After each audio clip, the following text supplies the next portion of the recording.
Hey guys, welcome back to my channel. In today's video, we'll be seeing what is an algorithm and fundamentals of algorithmic problem solving.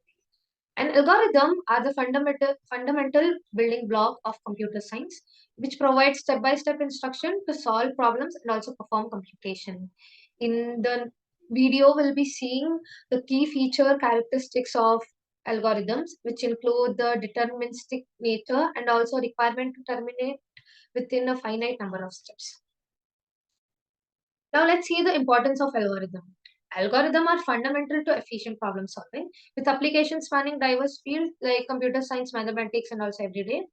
And they provide structured step-by-step process to tackle a complex challenge by optimizing time and also resources. For example, if we search algorithm power the rapid retrieval of information of search engines like Google, then we'll get the algorithms. And while sorting algorithm, it is essential for organizing and also managing large data sets in databases. The significance of algorithm cannot be overstated, and they enable us to automate repetitive tasks, analyze them, and also interpret the data, and developing innovation solving to problems. By understanding the principle of algorithms, individuals and organizations can unlock new level of efficiency, productivity, and also problem solving capability. The driving process in various industries and domains are the algorithms. Now, let's see the characteristics of algorithm. The characteristics of a good algorithm are correctness, efficiency, finiteness, and clarity. In correctness, the effective algorithm must produce the correct output for all the valid input. It should also provide the problem specification and handle the edge cases without errors or any odd behavior. In efficiency, algorithm optimizes both time and space, running as quick as possible while using minimum resources.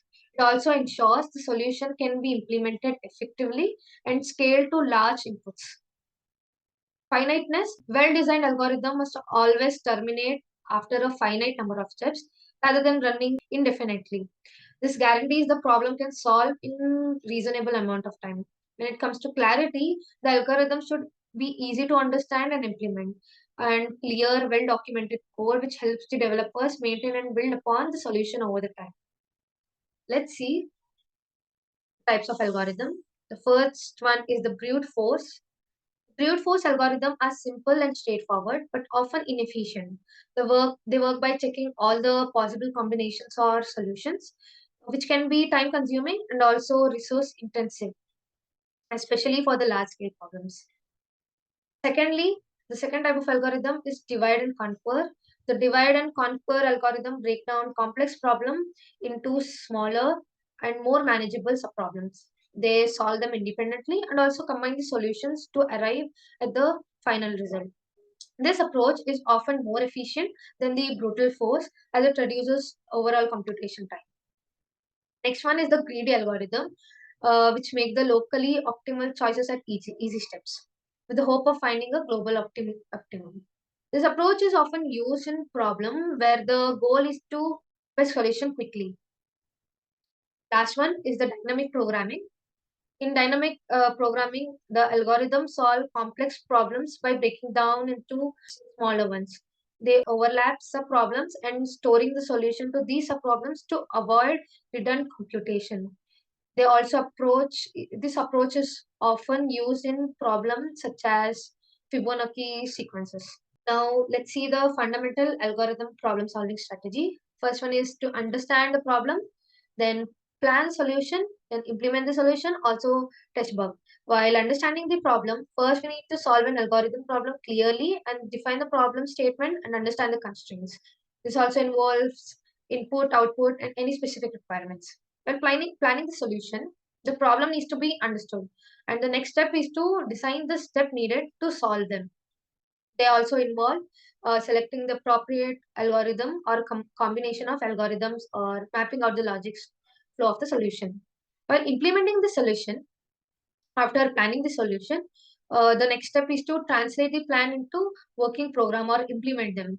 This require to we need write a code or a program language that accurately reflect the design of the algorithm, and test and debug where we test and implement the solution, ensure if it's correct and efficient. It involves verifying the output, identifying and fixing any bugs or the errors which we wrote the program from, and optimize the algorithm's performance. Now, let's understanding the big O notation, where the big O notation describes the upper bound of a algorithm running time or space requirement in wrong scenarios. It also provides a way to analyze, compare efficient and different algorithm. We have two types of big O notation, which is constant time and linear time, where we use them. An algorithm with a time complexity of O of 1 takes same amount of time to execute regardless of any type of input size. They're efficient algorithm and they are not slowed down as problem scale. Next, the linear time, where which is O of n, where the algorithm with time complexity has running time that grows linearly with size of input. The size increases, the algorithm execution time increase proportionally. Now let's see what is recursive algorithm. Recursive algorithm is a type of algorithm that call itself with a smaller input to solve the problem. It is also self referential process which continues use a base case is reached, at which point the algorithm can begin returning the result back of the call the start. The recursion is powerful programming technique that can be used to elegantly solve the variety of complex problems. The factorial, for example, for calculating a factorial number, where the factorial number n denoted as n factorial and is the product of all positive integers less than or equal to n. Recursively, the factorial can be defined as n factorial is equal to n into n minus 1 factorial. This recursive definition continues under the base case of 0 factorial, which is defined as 1.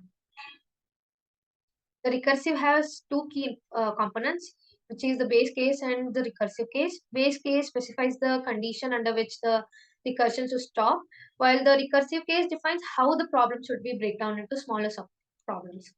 Uh, we carefully design these two elements in crucial, ensuring the recursive algorithm which terminates correctly and productive the desired results.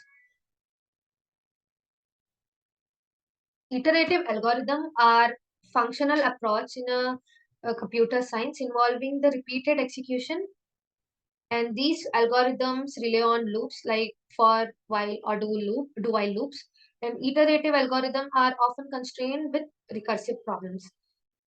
Iterative algorithms are widely used in a variety of applications for sorting, searching to the graph traversal.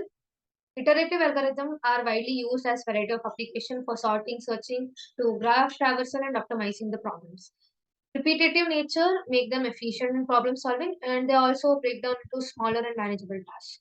The iterative algorithms are also generally easier to understand and implementing compared to the recursive counterparts. Now, lastly, the conclusion.